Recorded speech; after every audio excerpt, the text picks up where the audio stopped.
आभार मानतो यांचं.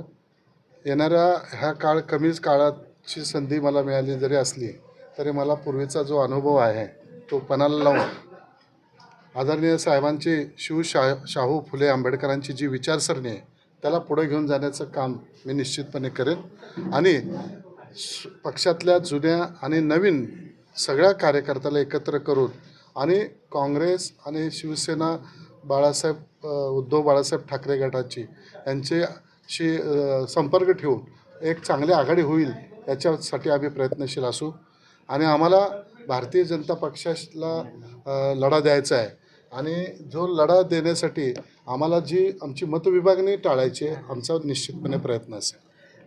खरं तर अनेक लोक जे आहेत पक्षातून इतर पक्षात गेलेले आहेत गेल्या काही दिवसांमध्ये जुने ज्येष्ठ नेते देखील त्यामध्ये गेलेले आहेत. कशा पद्धतीने या पुढच्या कालावधीमध्ये त्यांना पक्षात प्रवेश घेण्याचे प्रयत्न होणार आहेत का आणि काय असेल? हे बघा, राजकारणात पक्ष सोडून जाणे आणि येणे हा एक भाग झालेला आहे आणि याची सुरुवात अलीकडच्याच काळात या भारतीय जनता पक्षाच्या काळात सुरू झालेली आहे.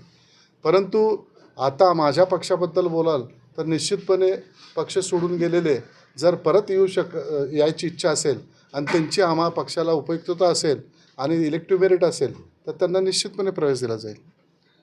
आगामी स्थानिक स्वराज्य संस्था आलेल्या आहेत. आघाडी महाविकास आघाडी म्हणून आपली भूमिका असणार आहे की स्वतंत्र लढणे? नाही. सर्वप्रथम मी मगाच सांगितलं की आमची मतविभागणी न होऊ देता आम्हाला आदरणीय पवारसाहेबांनी स्पष्ट सांगितलेलं आहे की आपण आघाडी करावी, पण स्थानिक चर्चा झाल्यानंतर मी याबद्दल स्पष्ट मत सांगू शकतो. कारण अजून काँग्रेस आणि शिवसेना उद्धव बाळासाहेबजी ठाकरे यांच्या गटाशी अजून माझी चर्चा झालेली नाही.